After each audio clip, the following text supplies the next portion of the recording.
Hello, I'm Jamie with Shamrock Grow World, and today I'm going to talk about how to grow cherimoyas from seeds.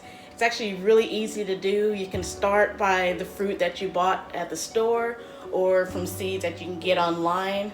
And the best time to start is now, so let's get started. First you'll need is fresh cherimoya seeds.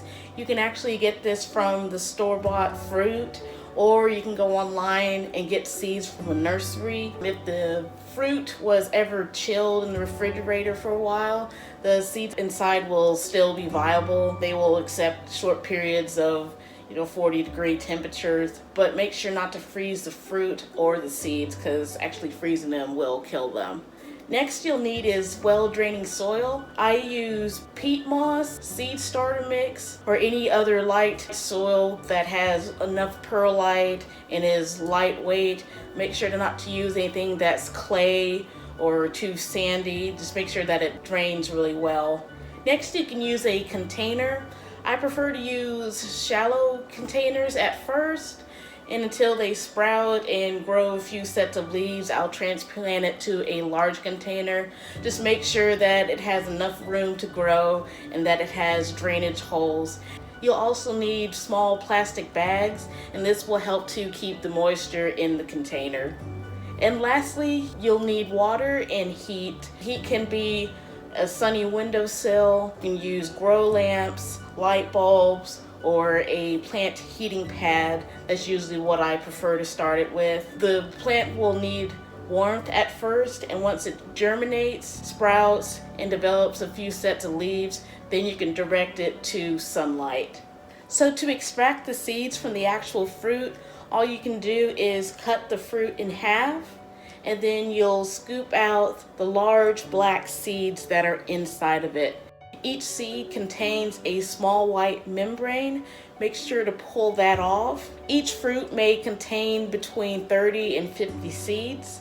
Next, you'll rinse the seeds off and soak them in warm water. Make sure that there's no pulp. Make sure that you've rinsed off any sugars that are on them or inside of them.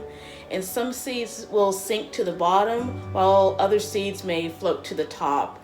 Allowing the seeds to soak will help with the viability of the seed.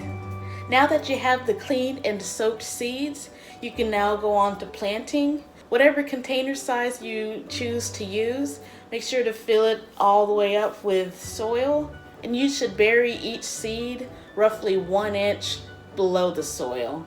You should evenly space out the seeds if you're using a large container or putting more than one seed in a container.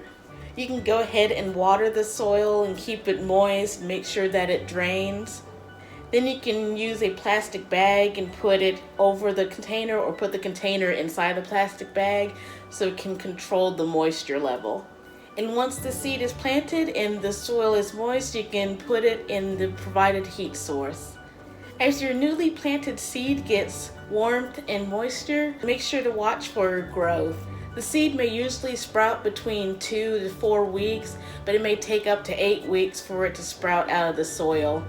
When I first grew my cherimoyas from seeds, I actually used a large, deep container. That container actually didn't have holes, so what I did was fill half of it with gravel. I put the soil down, planted the seeds roughly 1 inch from the soil, and in about a few weeks, if not 2 weeks, they finally sprouted from the soil. I continued to keep the container in indirect and partial sunlight. It was growing outside at the time, and now that it's winter, it's currently in a large greenhouse along with my dragon fruits as well, and it's continuing growing.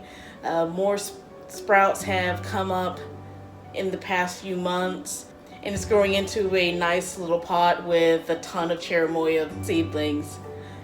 Hopefully in the next few weeks, when it gets warmer, I'll go ahead and thin them out, transplant them, put them in different containers so they're not all cramped. But I do intend on continuing growing them and see how they turn out. I may have 30 individual plants, but I'm really curious on how they'll grow throughout the year. So as you can see, Cherimoya is really easy to grow. Whether you're doing it for fun or if you want to eventually have your own Cherimoya tree for yourself, it's really easy to start and it's a great resource to use from the fruit that you already bought. Let me know if you've ever grown Cherimoya seeds yourself, and I will definitely keep you updated on these seeds as well as the seeds that I started back in September of 2018. And don't forget to like and subscribe to my channel for more videos about exotic fruits, growing exotic fruits, gardening, outdoor crafts, and more. Thank you.